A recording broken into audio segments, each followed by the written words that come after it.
¿Qué tal, amigos? ¿Cómo están? Bienvenidos a Descifrando Laberintos, el podcast del Dr. Mario Guzmán, profesor de psicología en Trinity Christian College en la ciudad de Chicago.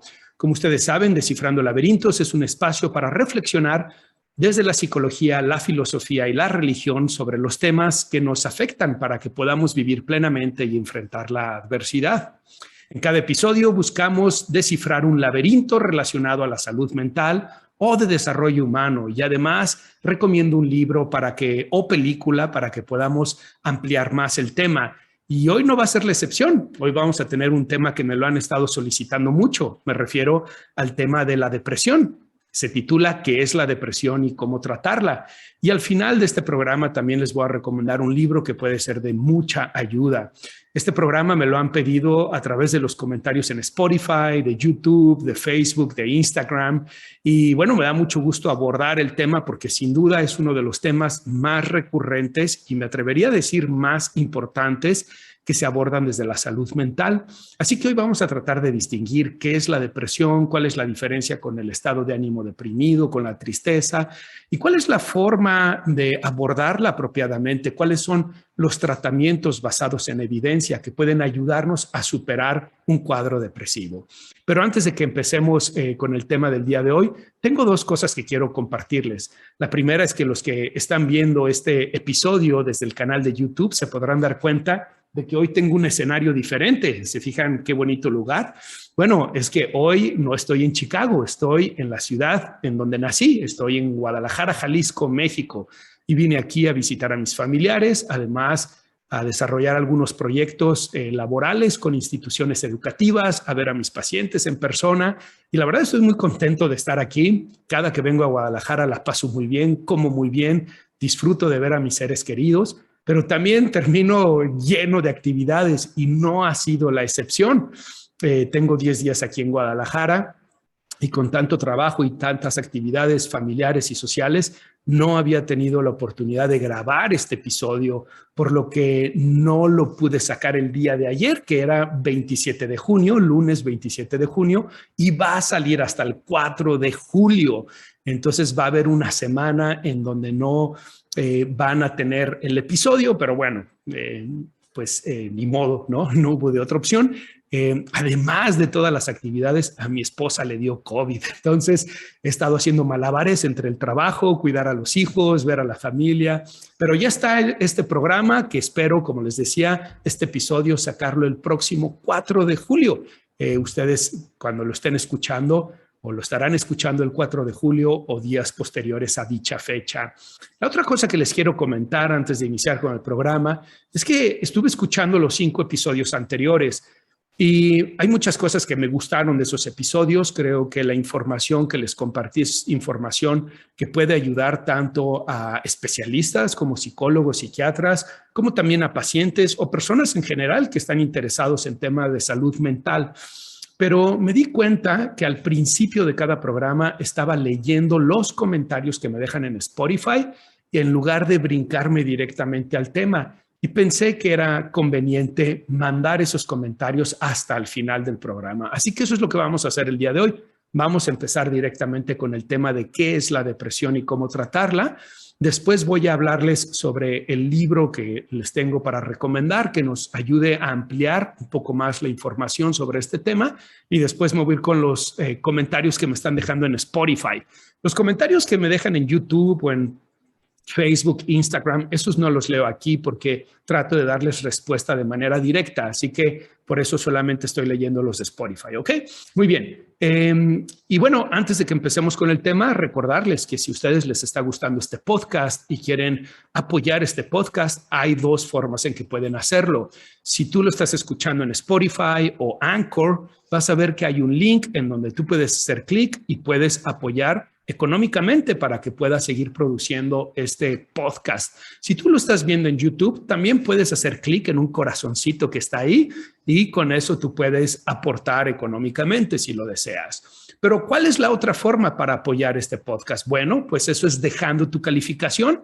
Espero que sea una calificación de 5 estrellas. Espero que te esté gustando este programa, que puedas dejar tu calificación en Spotify, o en Apple Podcast o en cualquier otra plataforma que lo estás escuchando, porque eso ayuda al algoritmo para que pueda llegar a más personas. Y también, si tú estás en YouTube, puedes darle un like, además de suscribirte a mi canal.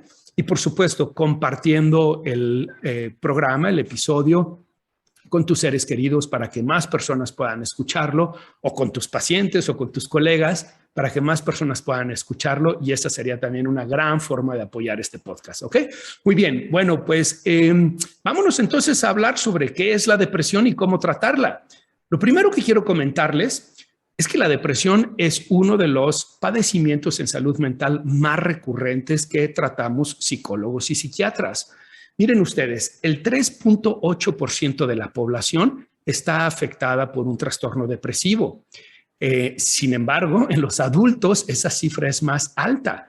Sube hasta el 5% entre adultos y en adultos mayores de 60 años, hasta el 5.7%. Aproximadamente 280 millones de personas en el mundo tienen depresión. Esto es muy importante por múltiples razones. La depresión va a afectar no solamente la calidad de vida, la experiencia de satisfacción en la vida, sino que también va a afectar las relaciones sociales, va a afectar la productividad laboral y va a afectar la salud física también. Por lo que cuando una persona desarrolla depresión, no solamente es su estado de ánimo el que se ve impactado negativamente, sino que también se ve impactada negativamente la relación de pareja, de familia, la productividad económica e incluso el sector salud, porque se generan también enfermedades físicas que se asocian con la depresión, lo cual requiere mayor atención médica. Además, la depresión en el peor de los casos puede conducir al suicidio y necesitamos recordar que más de 700 millones de personas mueren por suicidio cada año. Perdón, 700,000. Dije, 700 millones, ¿de dónde estoy sacando ese número? 700,000 personas mueren por suicidio cada año. Es una cifra enorme, ¿no? Es una cifra verdaderamente dramática. Y recuerden que el suicidio es la cuarta causa principal de muerte entre los 15 y los 29 años. Y los adultos mayores, especialmente los hombres, son personas sumamente vulnerables al suicidio también. Justamente estando aquí en Guadalajara, me han consultado distintas personas sobre casos, situaciones de suicidios. He estado platicando con algunos familiares de personas que se suicidaron y algo que hemos estado viendo es que hay un incremento después de la pandemia, después del confinamiento que hemos pasado en los últimos 2 años. Hay un aumento de trastornos mentales y también hay un aumento de suicidios. Creo que de esto ya hablé en un programa anterior, sobre todo de la investigación binacional que estuvimos haciendo con Estados Unidos y México, y cómo encontramos que hay como un 45% de incremento en trastornos mentales en jóvenes. Entonces, es muy importante tener en cuenta que la depresión no es solamente que la persona que la está padeciendo no está contento, no está feliz, sino que es un padecimiento que afecta todas las áreas de su vida, afecta a todos los elementos de soporte de su vida, la familia, el trabajo, etcétera, y que incluso puede llevar al suicidio. Si ustedes lo piensan, es el único trastorno, la única enfermedad que dentro de sus síntomas tiene la ideación suicida, es decir, estar pensando en suicidarse o el intento suicida. Ni siquiera el cáncer o otras enfermedades crónicos degenerativas tienen esto como un síntoma. Lo tiene la depresión. Y eso habla del nivel de sufrimiento que las personas están experimentando. Así que cuando tratamos de minimizar la depresión, cuando les decimos a los pacientes, no es nada, todo está en tu mente, échale ganas, estamos en realidad minimizando una experiencia de sufrimiento que es tan difícil, tan insostenible, que lleva a la gente a querer morir o a suicidarse, a realmente intentar suicidarse. Así que sean cautos, no minimicen el sufrimiento de las personas con depresión. Muy bien, pero ¿cuál es la diferencia entonces entre depresión, estado de ánimo y tristeza? Bien, la depresión es un síndrome, es un trastorno mental y es algo que uno tiene, ¿ok? Uno desarrolla este trastorno mental. Vamos a hablar más adelante de las posibles causas de por qué desarrollamos depresión como un trastorno mental, pero en cambio el estado de ánimo es una experiencia que uno tiene. Es una experiencia que puede ser pasajera o es una experiencia que puede ser más o menos, digamos, considerable, 2, 3 días, 4 días, una semana, pero es un estado de ánimo donde tal vez estamos respondiendo, reaccionando a alguna situación que sucedió, a la pérdida de un ser querido, a la pérdida de trabajo, a una ruptura amorosa o simplemente a un deterioro de salud física, ¿no? Y estamos reaccionando con un estado de ánimo deprimido, pero ni la intensidad ni la duración es tan significativa para considerarla como un trastorno, por lo cual estamos hablando de un estado de ánimo deprimido. Y es una experiencia normal, incluso es una experiencia necesaria, porque nos puede ayudar a tomar perspectiva sobre los problemas que estamos viviendo y a cuestionarnos cómo lo vamos a manejar. Ahora, ¿cuál es la diferencia entonces entre la depresión, el estado de ánimo y la tristeza? Bueno, tendríamos que decir que la tristeza es una emoción y como tal es una emoción saludable, es una respuesta saludable.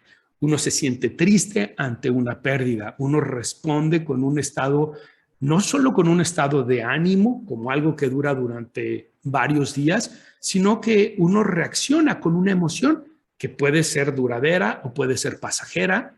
Es como cuando a uno le dicen una noticia que tal vez no es agradable, esperable, y uno experimenta la emoción de la tristeza, pero tal vez uno empieza a hacer otras actividades y esa emoción se deja a un lado y podemos experimentar otro tipo de emociones.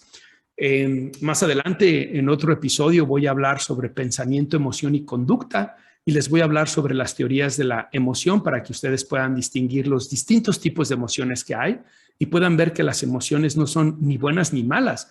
En realidad son indicadores. A mí me gusta pensar en ellos como indicadores evolutivos, es decir, mecanismos que a través de la evolución los seres humanos desarrollamos para que podamos prestar atención a cosas importantes. Y en el caso de la tristeza, lo que nos está indicando es que hemos experimentado una pérdida y nos está invitando a que prestemos atención a esa pérdida, ¿ok? Entonces, la depresión es un trastorno y como tal requiere de una atención psicológica y en algunas ocasiones psiquiátrica. El estado de ánimo deprimido es una reacción, una respuesta ante un evento o eventos que se están suscitando en un momento en particular y respondemos de esa manera. Y la tristeza es una emoción que nos indica que estamos experimentando una pérdida y que tiene la función de que prestemos atención a esa pérdida. Por lo cual, la emoción no es la tristeza, no es patológica, no es algo que debamos de suprimir, no es algo que debamos de tratar de calmar con medicamentos, es algo que necesitamos experimentar y preguntarnos qué me está queriendo decir esta emoción.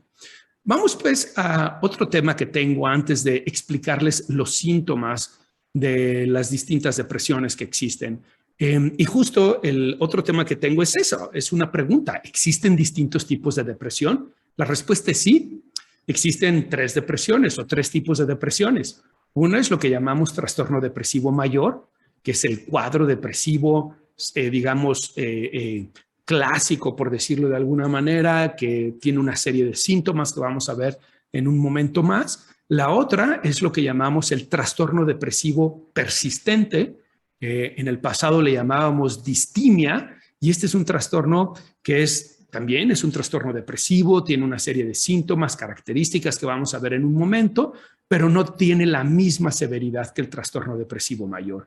Es, digamos, una forma de depresión menos severa, pero más duradera, a tal punto que puede parecer como una característica de personalidad. Es como cuando vemos a alguien y decimos, es que suele ser muy pesimista, es que siempre tiene como esa tendencia pesimista, triste, etcétera. Y luego pudiéramos hablar de la depresión bipolar o lo que es más apropiado, hablar del trastorno bipolar, que ahí existen 3 tipos de trastornos bipolares, bipolaridad 1, bipolaridad 2 y ciclotimia. Pero ¿por qué lo consideramos también como una forma de depresión? Porque por definición esos trastornos pasan de la manía a la depresión o de la hipomanía a la depresión. Pero como es una patología distinta, con unas características distintas, no lo voy a incluir en este episodio. En este episodio nos vamos a enfocar exclusivamente hablar sobre el trastorno depresivo mayor y el trastorno depresivo persistente para que ustedes puedan distinguirlos. Si ustedes tienen pacientes, si son psicólogos, psiquiatras y tienen pacientes, que esto les pueda ayudar a poder distinguirlos. Pero si ustedes son pacientes o simplemente son personas que están interesadas en saber más sobre la salud mental, que también puedan distinguirlo para que sepan cuándo pudieran tener uno o el otro y que busquen ayuda psicológica o psiquiátrica. Por cierto, la intención de este episodio no es que te autodiagnostiques. Si hay cosas que te hacen ruido, si hay cosas en las que piensas que te estás identificando, yo te sugeriría, haz una cita con tu psicólogo, que te haga una valoración, una evaluación apropiada para que puedan ayudarte a saber si realmente tienes un trastorno depresivo o no. Tal vez es solamente un estado de ánimo deprimido o tal vez es una tristeza justificada por experiencias que estás viviendo que necesitas atender y ver qué vas a hacer con ello. Bueno, finalmente, antes de pasar a los síntomas de estos trastornos, ¿la depresión es algo malo o es algo bueno? ¿Existe algo bueno que pueda salir de la depresión? Bueno, tendríamos que decir que no es algo bueno, ¿no? De per se, no es algo que le deseamos a la gente, ¿verdad? Ay, mamá, feliz cumpleaños, deseo que te deprimas el día de hoy. Por supuesto que no, ¿verdad? Sabemos que cuando alguien está deprimido está experimentando mucho sufrimiento.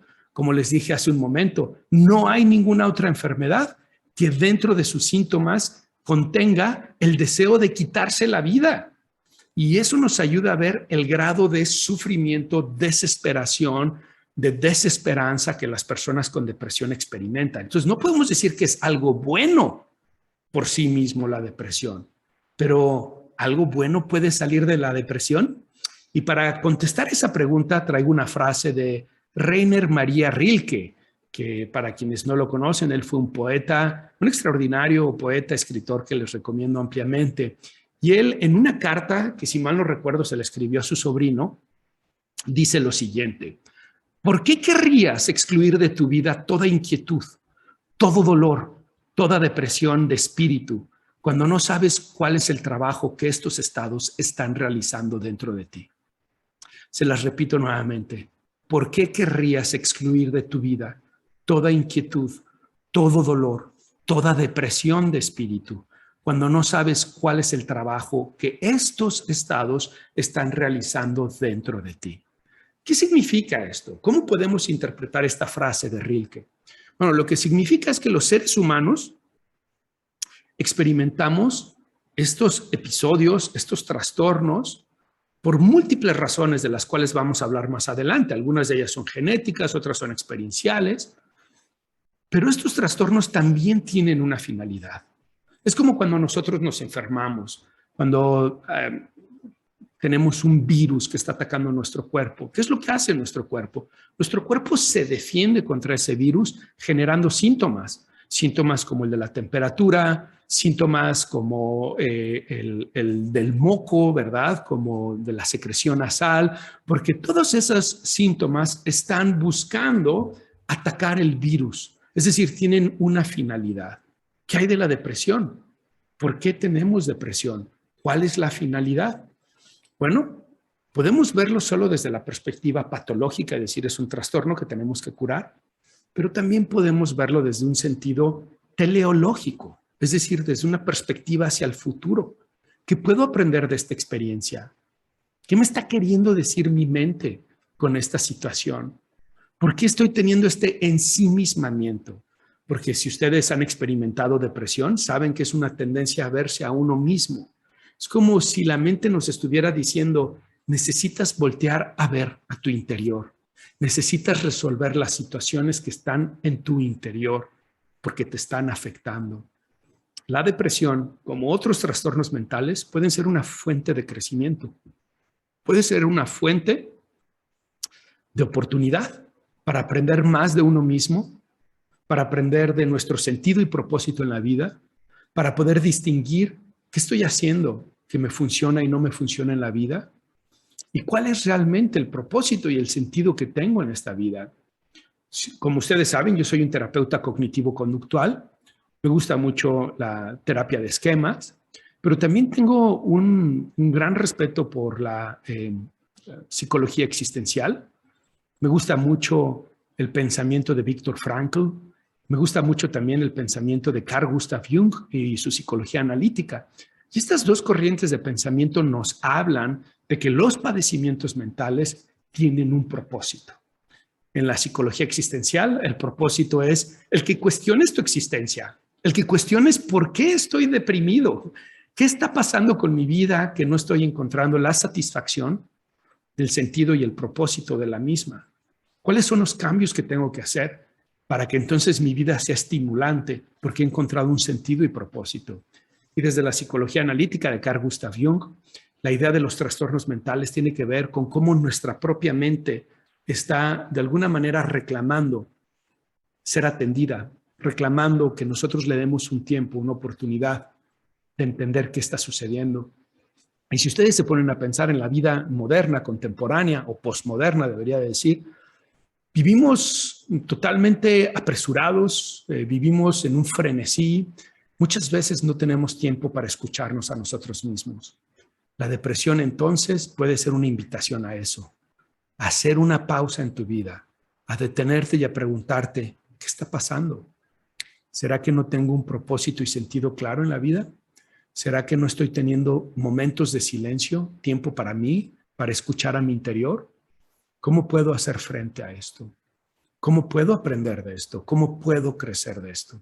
Incluso en psicología tenemos un concepto muy bonito que llamamos crecimiento postraumático. Y no es solamente para las personas que desarrollan trastorno por estrés postraumático, es para las personas que pasan adversidad y después de que han pasado la adversidad experimentan un crecimiento a nivel social, a nivel personal, a nivel de apreciación por la vida, la estética, una mayor espiritualidad, etc. Y eso es lo que también puede suceder con los trastornos mentales cuando dejamos de verlos como algo malo y cuando los vemos como una oportunidad para atender nuestro interior, nuestra mente, nuestra alma.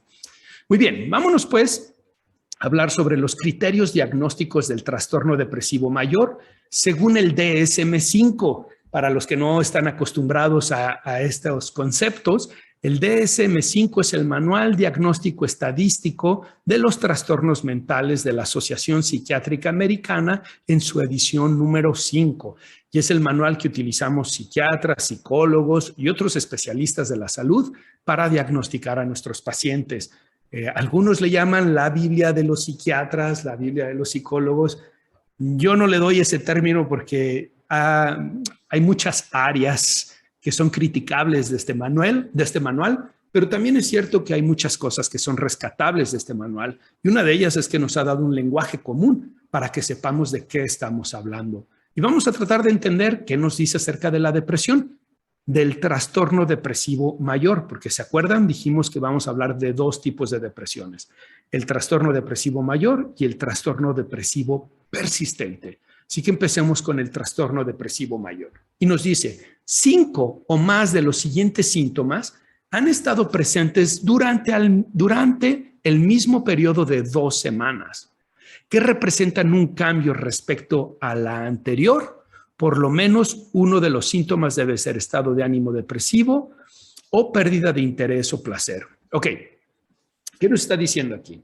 Que los síntomas de depresión tienen que durar al menos 2 semanas para poder diagnosticar trastorno depresivo mayor y que la persona necesita presentar 5 o más de estos síntomas. Vamos a ver cuáles son esos síntomas de los que nos habla el DSM-5. Número 1, estado de ánimo depresivo la mayor parte del día, casi cada día, según lo indica el propio sujeto. Por ejemplo, se siente triste, vacío y sin esperanza, o la observación realizada por otros. Por ejemplo, la esposa, los papás, los amigos dicen que parece que está lloroso, que parece que está triste, que parece que no le está pasando bien. Hay que recordar que en el caso de los niños, a veces no es un estado de ánimo deprimido, sino que es un estado de ánimo irritable, ¿ok? Ellos están más corajudos, enojones de lo normal. Esto es cierto para los niños y los adolescentes. Número 2, marcada disminución del interés o placer en todas o casi todas las actividades, la mayor parte del día, casi cada día. Esto es algo que llamamos anedonia. Y la anedonia es justamente esa pérdida del placer, pérdida del interés en las situaciones, actividades o personas con las que antes disfrutábamos. Un grupo, una persona que está deprimida y le hablan sus amigos y le dicen, hey, vamos a tomarnos una cerveza. No, gracias, no tengo interés. Otra persona puede ser, oye, ¿por qué has dejado de ir al gimnasio? Ah, es que ya no me motiva, ya no me interesa. Oye, te invito a que vayamos al cine. No, gracias, no tengo ningún interés. Cosas que antes le interesaban, cosas que antes le satisfacían, cosas que antes le motivaban, pierden ese valor, ese interés. Número 3, pérdida de peso significativa sin hacer dieta. O por el contrario, ganancia de peso. Por ejemplo, un cambio de más del 5% del peso corporal en un mes. O disminución o aumento del apetito casi todos los días. Es decir, cuando las personas tienen un trastorno depresivo mayor, o dejan de comer o comen mucho. ¿Y qué es lo que comen cuando comen mucho? Bueno, comen productos que son altos en carbohidratos y en azúcares, pastelillos, chocolates, dulces y este tipo de cosas, helados. ¿Y por qué lo hacen? Bueno, lo hacen porque este tipo de alimentos activan la dopamina y entonces, como ustedes saben, la dopamina tiene una función muy importante en la capacidad de sentir bienestar. Pareciera que es incluso el mismo cuerpo diciéndole al sujeto, necesitas hacer algo para sentirte bien. Y por eso es que muchas veces las personas deprimidas empiezan a abusar de este tipo de alimentos. Pero hay una paradoja con estos alimentos, como son ricos en azúcares, en carbohidratos, etcétera. En el momento generan una respuesta de satisfacción, pero después generan una respuesta de pesadumbre, lo cual termina reforzando más la depresión.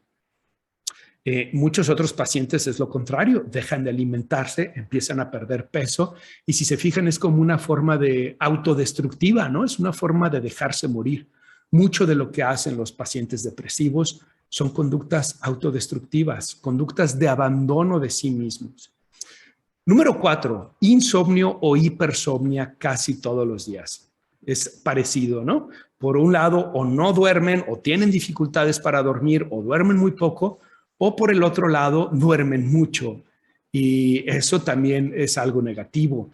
El insomnio y la hipersomnia son los dos polos opuestos de un trastorno del sueño que tiene consecuencias importantes para la salud mental y la salud física y es común verlo en los pacientes deprimidos.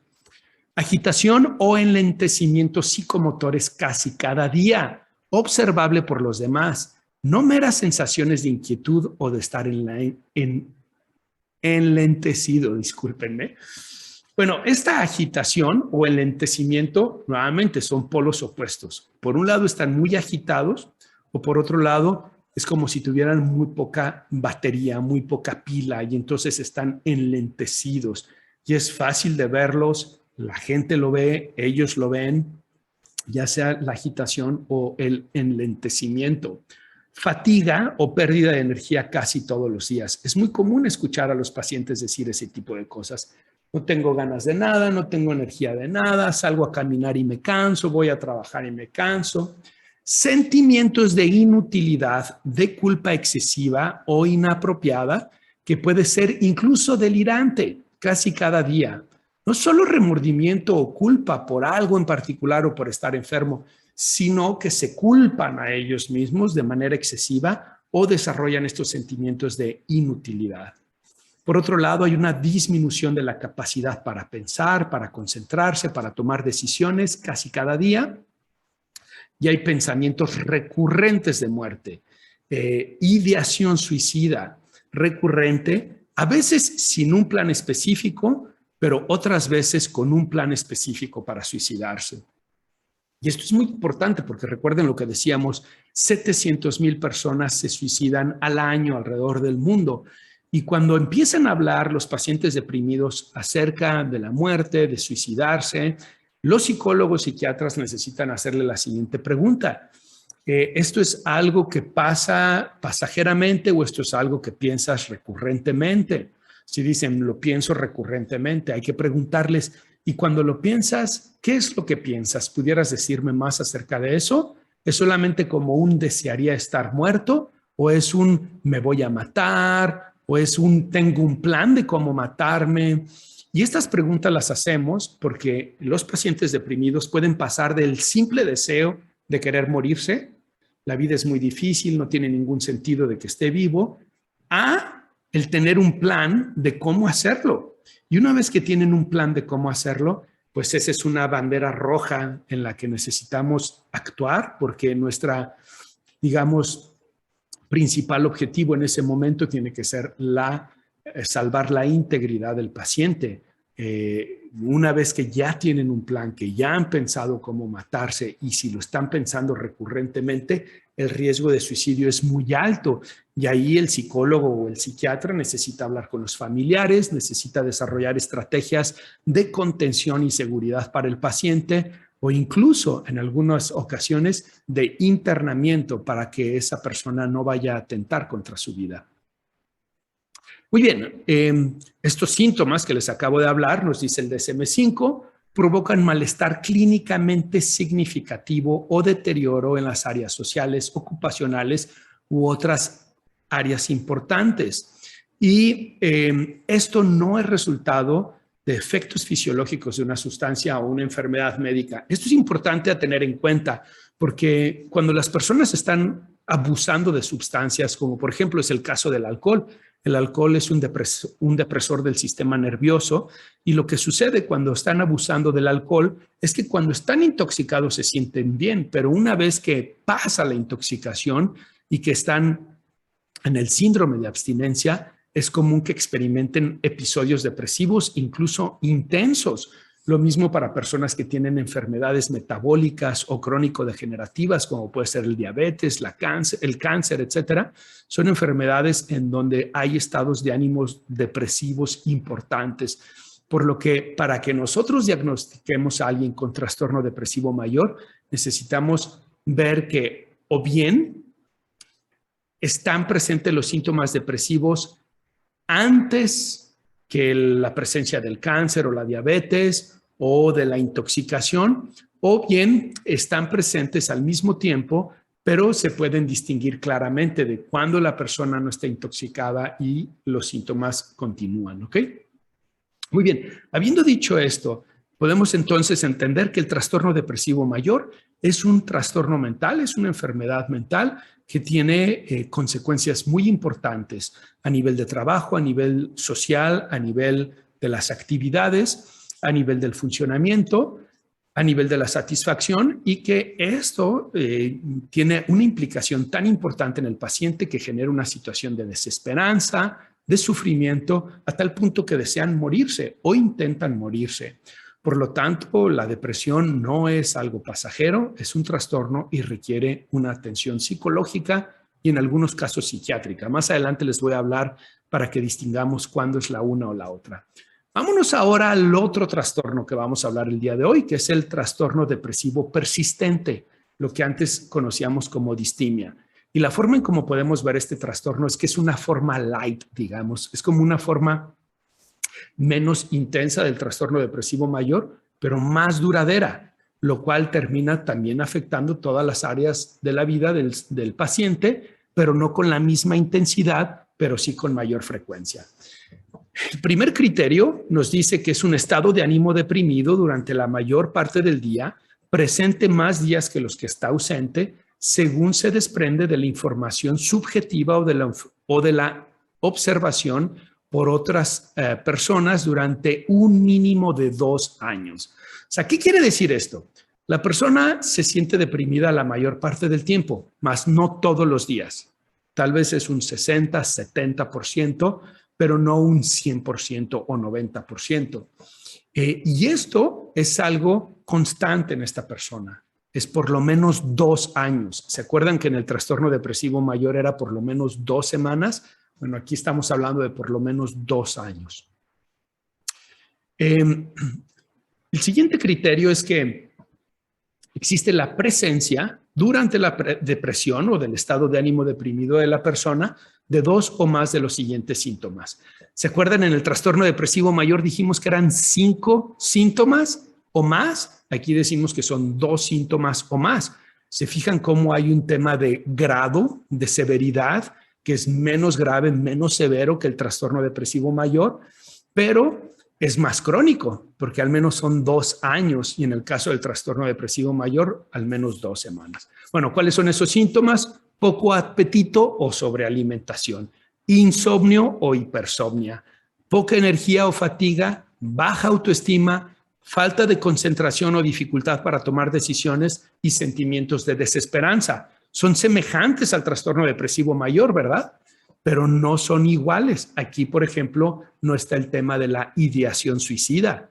Estas personas normalmente no piensan en morirse, no piensan o no desean morirse, no piensan en cómo matarse, no tienen un plan normalmente. Estas personas no están en el mismo riesgo de cometer un suicidio como lo están las personas con el trastorno depresivo mayor.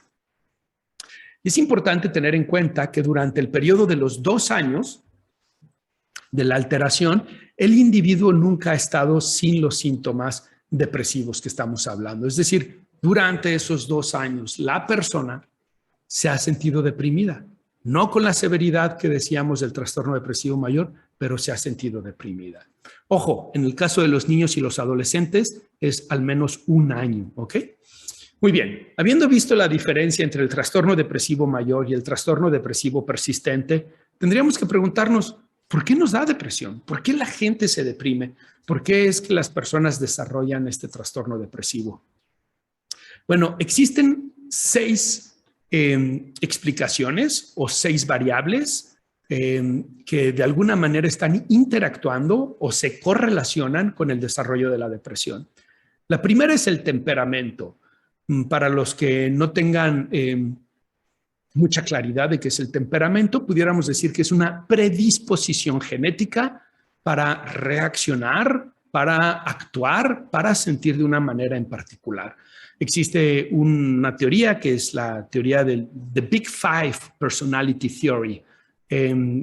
Esta teoría nos dice que existen 5 elementos del temperamento y uno de ellos es openness, ¿no? Apertura, el otro es extroversión, el otro es neuroticismo, el otro es consciousness, como ser muy consciente.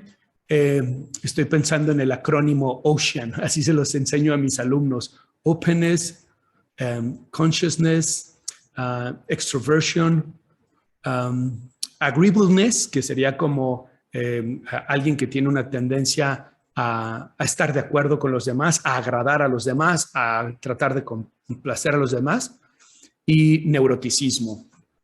Y la tendencia de neuroticismo en el temperamento es una tendencia que hace que las personas experimenten emociones de manera muy intensa.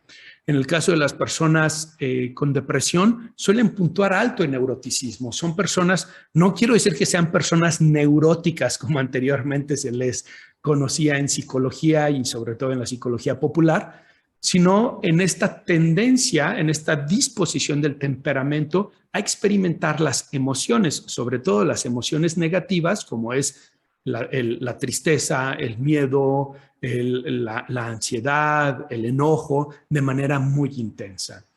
Luego, la segunda variable o característica que está detrás del desarrollo de la depresión son el ambiente, las experiencias que las personas viven tanto en la infancia como eventos estresantes a lo largo de la vida. Muchas de las personas que desarrollan trastornos depresivos tuvieron experiencias difíciles en la infancia. A veces son experiencias de abuso físico, abuso sexual, abuso emocional. Otras veces es haber crecido en un ambiente familiar donde los papás tenían un estilo parental autoritario, en donde había poco diálogo, poca expresión del afecto con los hijos, pero había mucha disciplina, muchos castigos, como un ambiente más tiránico. Por cierto, si quieres saber más acerca de los estilos parentales, la forma en cómo los papás educan, en el episodio número 4, me parece, sí, el episodio número 4, abordo el tema, así que te invito a que lo busques en el podcast o en el YouTube para que puedas aprender más sobre los estilos parentales. Entonces, esas experiencias difíciles, traumáticas, dolorosas en la infancia se correlacionan, se pueden conectar, pueden activar estados de ánimos depresivos o incluso trastornos depresivos en la vida adulta. pero pensemos también en las experiencias que vamos teniendo cuando somos adultos, cuando vivimos en una relación o en un hogar donde no nos sentimos valorados, queridos, cuando trabajamos en un ambiente laboral que es nocivo. Hoy está de moda la palabra tóxica, no me gusta mucho esa palabra, pero al menos un ambiente que es hostil, un ambiente que no es amable, agradable de trabajar, donde la persona no se siente valorada o querida, o cuando la persona experimenta situaciones estresantes, constantes, situaciones de vivir en lugares donde hay mucha violencia, mucho crimen, etcétera. Eso también puede activar trastornos depresivos. Ahora, el tercer punto es el genético.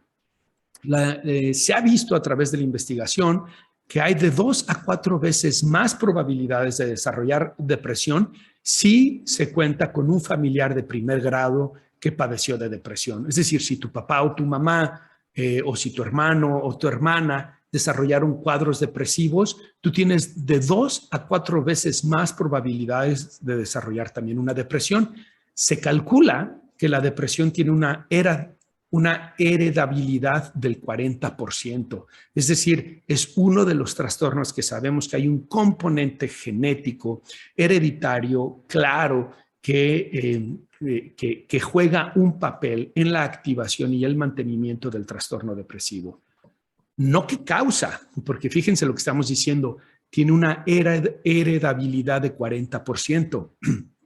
Todos estos factores que les estoy diciendo no son causales, son correlacionales. Es decir, es más probable que desarrolles depresión si tú tienes estos factores, pero no es una causa-efecto. Si tú tuviste una mamá o un papá deprimido, no quiere decir que forzosamente vayas a desarrollar la depresión. Solamente quiere decir que tienes más probabilidades de desarrollarla. Luego está el tema de los neurotransmisores, la forma en cómo nuestro cerebro funciona y la forma en cómo los neurotransmisores impactan nuestro estado de ánimo. Para los que no están familiarizados con el concepto de neurotransmisores, quiero decirles que son las sustancias que utilizan las neuronas para comunicarse a través de la sinapsis. La sinapsis es la forma en cómo las neuronas interactúan unas de otras. Nunca se tocan, pero esta sinapsis hacen que exista un espacio muy pequeño entre una neurona y otra donde se va a transmitir la información a través de los neurotransmisores. Y existen 3 neurotransmisores que están asociados con la depresión. El número 1 es la dopamina, el número 2 es la serotonina y el número 3 es la norepinefrina. La dopamina tiene una función muy importante porque, como lo estábamos hablando hace un momento, está relacionada con nuestra experiencia de satisfacción y placer en la vida. De hecho, tenemos un circuito cerebral que le llamamos el circuito dopaminérgico. También se conoce como el circuito de recompensa cerebral. Y en este circuito lo que sucede es que la dopamina va a interactuar para que nosotros podamos experimentar satisfacción y placer. No es que esté ocasionando la satisfacción y el placer, sino que interactúa en la experiencia de satisfacción y placer.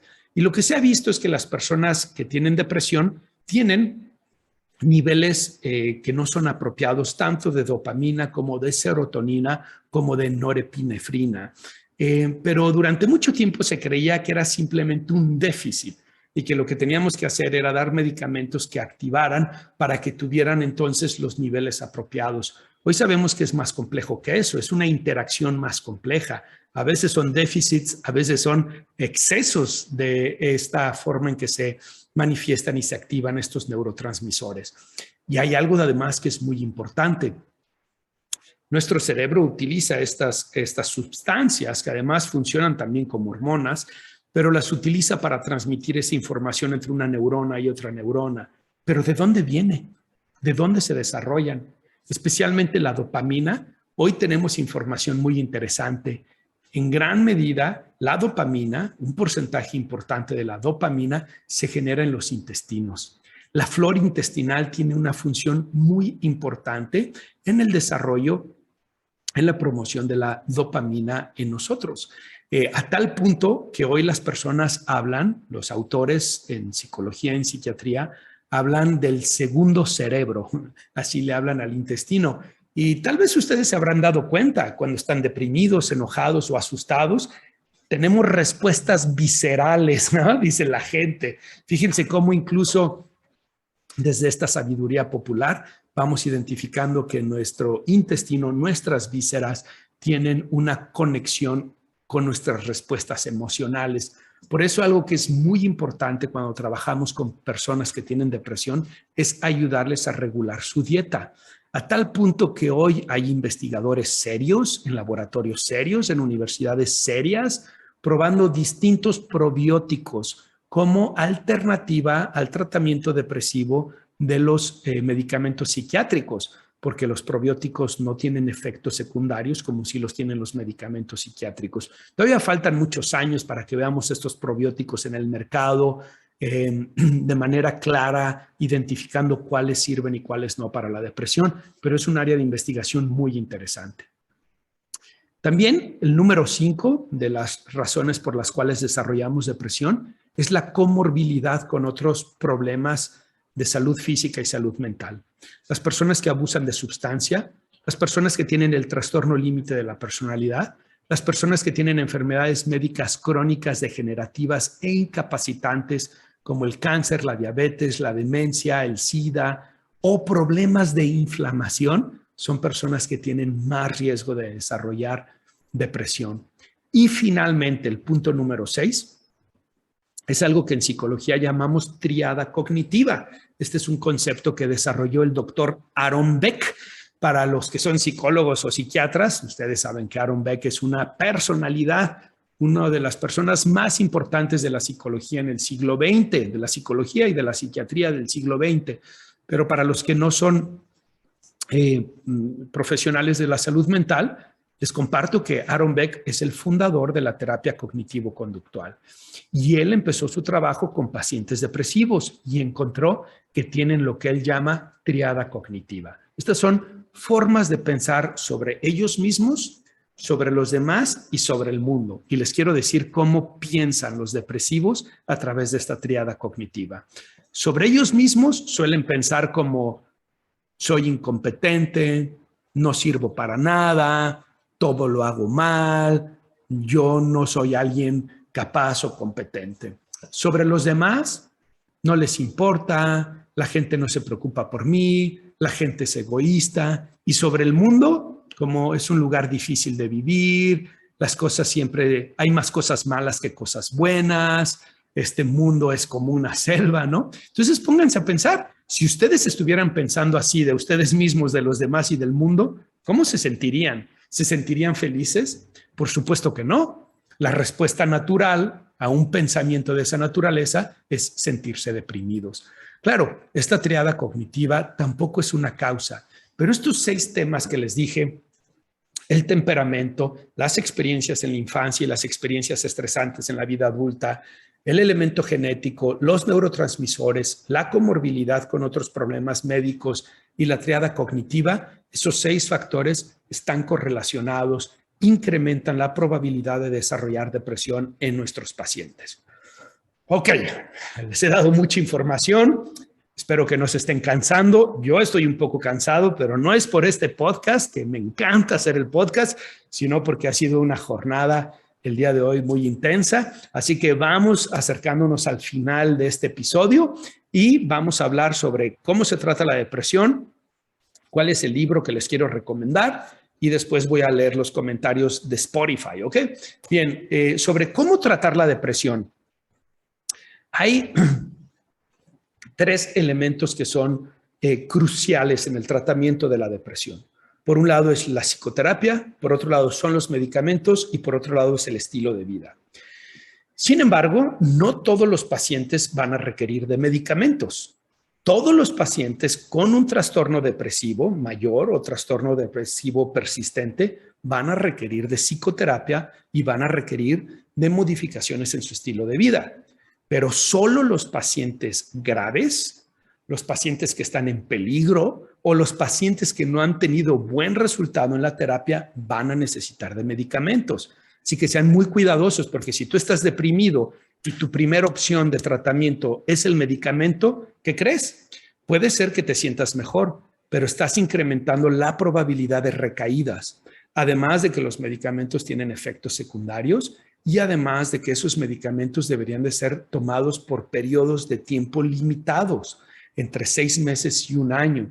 Desafortunadamente, muchas personas los toman por más de eso, sin entender que lo que están haciendo es un reforzamiento de su propio trastorno.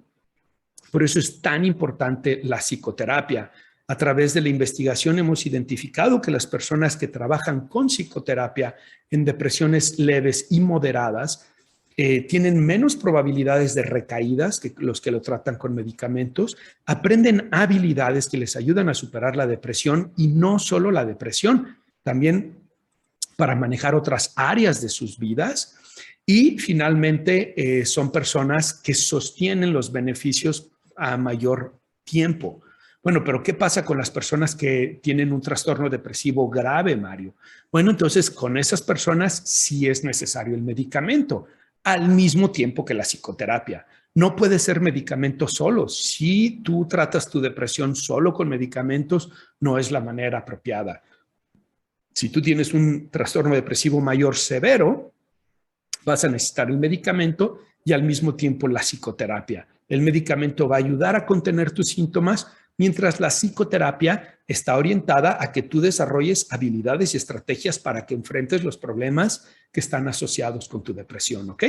Tu forma de pensar, las situaciones estresantes, las experiencias abrumadoras o traumáticas que viviste en el pasado, etcétera, etcétera.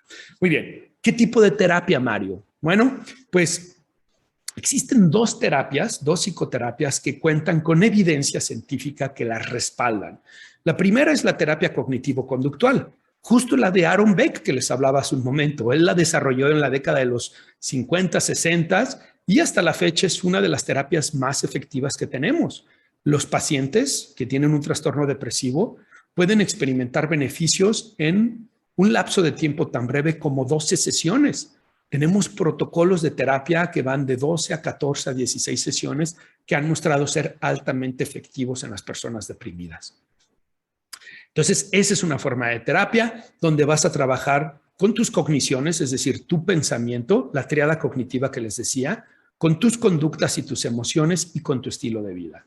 Pero hay otro tipo de terapia que últimamente se ha puesto más de moda, digámoslo de alguna manera, y es una terapia que cuenta también con evidencia científica. Le llamamos terapia de activación conductual. Es una terapia que no se enfoca tanto en las cogniciones, no se enfoca tanto en esa triada cognitiva de la que les hablaba, sino que se enfoca más en el contexto y la conducta del paciente. Es decir, ¿cómo es tu día? ¿Cuáles son tus actividades? ¿Cuántas actividades positivas estás teniendo a lo largo del día versus actividades negativas? ¿Cuántas de estas actividades están promoviendo emociones positivas o negativas en ti? ¿Cómo estás organizando y manejando tu día a día? ¿Cómo estás desarrollando actividades que te ayudan a sentir mejor? Y es que una de las cosas que sucede con los pacientes deprimidos es que empiezan a dejar las cosas que antes les generaban sentido, propósito y satisfacción en la vida. Dejan de ver a los amigos, dejan a la pareja, dejan de trabajar, dejan de hacer actividad física, dejan de salir a pasear. Entonces, ¿qué es lo que sucede? Terminan ensimismados, terminan encerrados en un espacio en donde están confinados a sus pensamientos negativos y distorsionados, a sus emociones negativas e intensas, carentes de experiencias positivas y satisfactorias en la vida. Entonces, en la terapia de activación conductual se les ayuda a los pacientes a hacer eso, a hacer ese cambio. También en la terapia cognitivo-conductual, la diferencia es que en las personas de terapia de aceptación, de activación conductual, no se van a meter mucho con el tema de los pensamientos. Bien, ¿cuáles son los medicamentos que funcionan para la depresión? Tenemos los que llamamos inhibidores selectivos de la recaptación de la serotonina, que son los medicamentos, digamos, más nobles en términos de que tienen menos efectos secundarios, tienen muchos efectos positivos, pero otra vez tenemos que ser cautos. Son medicamentos que están indicados para periodos de tiempos limitados, de 6 meses a 1 año, cuando la gente los toma por 2, 3, 4, 5, 6. He conocido gente que los ha tomado por 10 o 15 años esa es una señal de que está habiendo un mal manejo. No en todos los casos, porque es verdad que hay personas que tienen cuadros que son muy resistentes, pero en términos generales son señales de mal manejo. Existe otro medicamento que se llaman antidepresivos tricíclicos. Estos se están utilizando cada vez menos por los efectos secundarios que tienen, que son más intensos.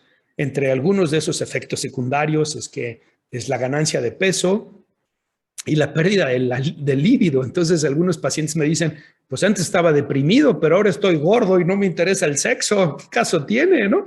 Entonces, bueno, no sé, no creo que sea tan radical la perspectiva, pero además tiene otros efectos secundarios a largo plazo que son indeseables. Por eso ahora se están utilizando más los inhibidores selectivos de la recaptación de la serotonina. Finalmente, hay una hierba que se llama la hierba de San Juan, y es una hierba que tiene que tiene elementos terapéuticos con la depresión y se utiliza no de manera alternativa, sino que incluso algunos laboratorios la procesan para darla como tratamiento a las personas con depresión. Y finalmente dijimos el estilo de vida. Hace un momento les hablaba de cómo en la terapia de activación conductual buscamos que los pacientes entiendan cómo su contexto, sus conductas, sus actividades influyen en la depresión. Bueno, algo que probablemente tú has visto, yo lo he visto conmigo mismo y con mis pacientes, es que la actividad física, la alimentación y el sueño tiene un impacto directo en mi estado de ánimo. Cuando hago deporte, sobre todo si es un deporte que disfruto, a mí me gusta mucho la bici de montaña, por ejemplo, mis niveles de dopamina, de endorfinas, están altos y me siento muy satisfecho. Cuando me alimento bien y mi cuerpo está sano, está fuerte, cuando he dormido entre 7 y 8 horas, mi estado de ánimo se regula. Esas tres áreas, la actividad física, la alimentación y el sueño, son importantísimas de trabajar con los pacientes que experimentan trastorno depresivo mayor o trastorno depresivo persistente. Claro, muchos de ellos se resisten a hacer cambios y lo que tenemos que hacer es ayudarles a que hagan cambios progresivos, a que vayan incrementando hacia la dirección correcta su estilo de vida. Entonces, es importante no empezar con altas expectativas, porque entonces no las van a cumplir, se van a frustrar y van a terminar diciendo, ya ves, ni siquiera para eso soy capaz. Sino de empezar con bajas expectativas que les ayuden a ver que ellos sí son capaces de lograr esas pequeñas metas. Y lo que va a suceder es que al lograr pequeñas metas, se van a motivar para lograr la siguiente meta, etc. Muy bien, pues ya hablamos entonces sobre las estadísticas de la depresión a nivel mundial, la diferencia entre depresión, estado de ánimo y tristeza. Vimos la frase de Rilke. Vimos las características diagnósticas del trastorno depresivo mayor, del trastorno depresivo persistente. Hablamos de las posibles causas de la depresión, las causas temperamentales, las experiencias de vida, genéticas, neurotransmisores, comorbilidad y la triada cognitiva. Y ya hablamos sobre el tratamiento de la depresión, que es la psicoterapia, los medicamentos y el estilo de vida. Finalmente vamos a hablar ahora sobre el libro que les quiero recomendar. Y este es un libro que es un clásico en psicología, se llama El control de tu estado de ánimo. El autor es Greenberg y Padesky, son dos autores. Es un libro que se desarrolló, si mal no recuerdo, en la Universidad de Ohio. No quiero, tal vez estoy confundido ahorita en qué universidad se desarrolló, pero es un libro que se desarrolló como un libro de trabajo para los pacientes que experimentan depresión y ansiedad.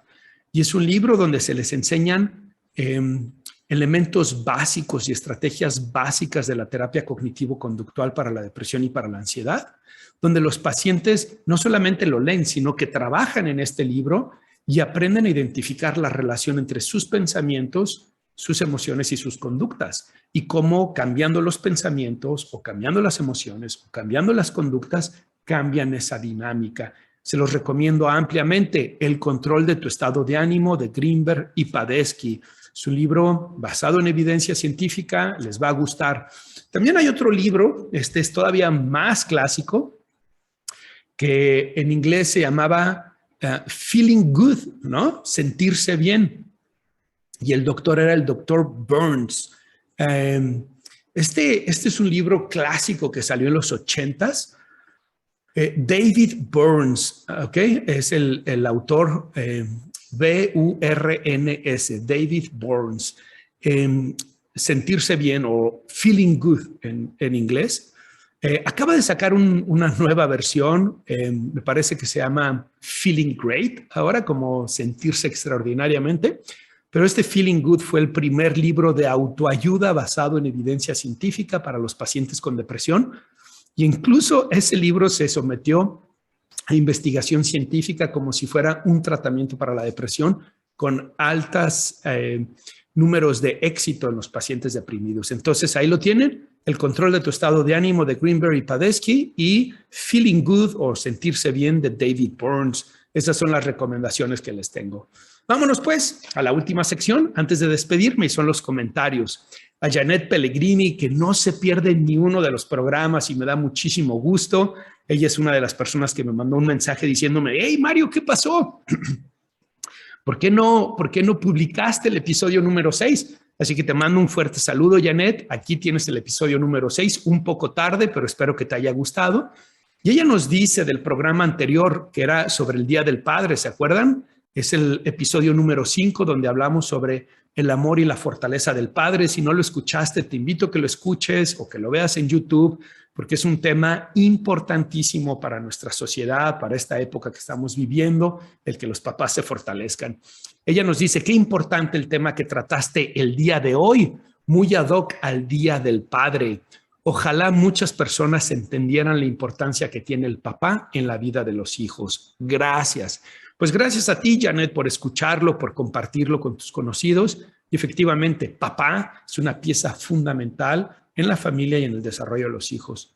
Leonardo nos dice también en ese episodio, me encanta mucho este podcast. Me gustaría escuchar más acerca de las psicopatologías y la conducta anormal. Pues Leonardo, hoy estuvimos hablando de la depresión, entonces espero que te haya gustado. Hablamos del trastorno depresivo mayor y del trastorno depresivo persistente. Rocío, doctor, me parece de vital importancia que especialistas como usted den visibilidad a este tipo de temas. Se refiere al tema del padre.